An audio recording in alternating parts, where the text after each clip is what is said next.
Sometimes you read something that just stops you. Like this question I saw. What if the world we've known for decades dominated by just one superpower?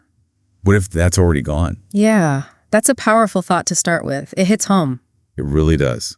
And that's what we're diving into today, this idea that multipolarity, a world with several big power centers, isn't some far-off theory. It's the here and now, happening right now. Exactly. And it's reshaping, well, pretty much everything. Alliances, economies, even our basic idea of global stability. It's less a simple handover of power and more. I'd say a fundamental shift in how influence works globally. Like moving from a solo musician to a whole band? Precisely.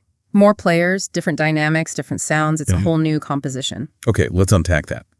For a good while after the Cold War, it really felt like the U.S. was the dominant player, right? The unipolar moment, they call it. That's the term, yeah. The absence of a major peer competitor allowed the U.S. a huge amount of influence globally. But the sources we've been looking at, they suggest that moment, while significant, maybe wasn't that long in the grand scheme of things. Relatively short-lived, yes. And the landscape now looks, well, dramatically different.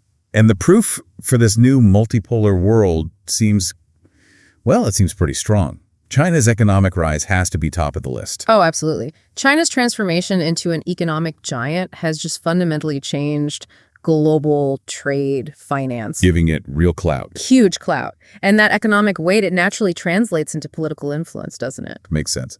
Then there's Russia, consistently pushing back against what it perceives as Western pressure or dominance. Yeah, Russia's actions, they show a clear determination to assert its own interests, to challenge the existing order, even when facing, significant pushback. That definitely signals we're not in a world with just one power calling the shots. Not anymore. And you can't ignore India either. Right. India's booming influence is a huge factor. Definitely. Its growing economy, its population size, it positions India as another crucial hub of influence. Plus, its independent foreign policy moves. Exactly. It solidifies its role in this more complex multipolar setup. But it's not only these massive countries, is it? The material we have points to regional players too. Turkey, Saudi Arabia.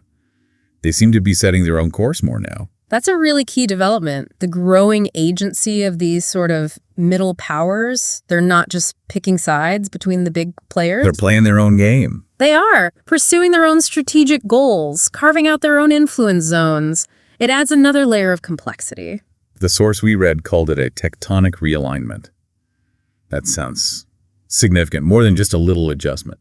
It's a good phrase because it captures the depth of the change. It's not just power shifting hands, it's the whole structure of the international system that's rearranging itself.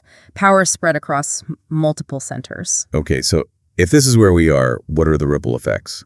This source talks about a more unpredictable world. Well, yeah, with multiple big players, you inherently get more complexity, less certainty, more potential friction points. And maybe less chance of everyone agreeing on how to tackle global problems. That's a risk. Unified responses become harder to achieve.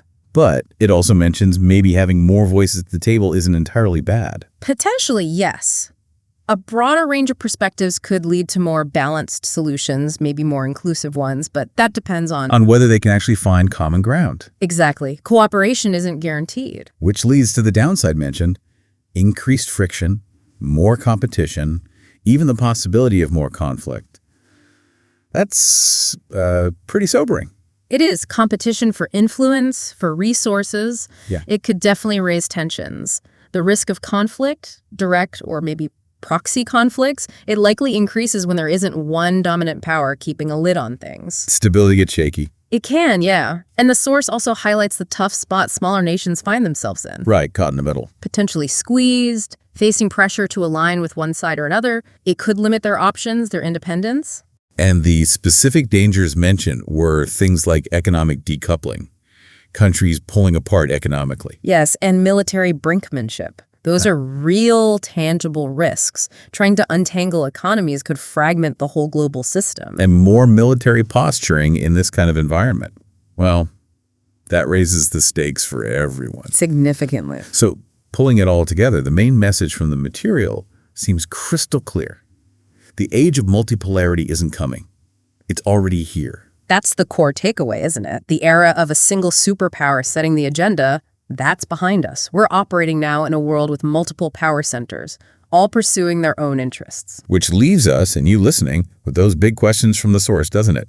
Will this new world find a balance through cooperation, or will it descend into, well, chaotic rivalry? And critically, what happens to the smaller nations caught in that crossfire? Yeah, definitely something to keep thinking about.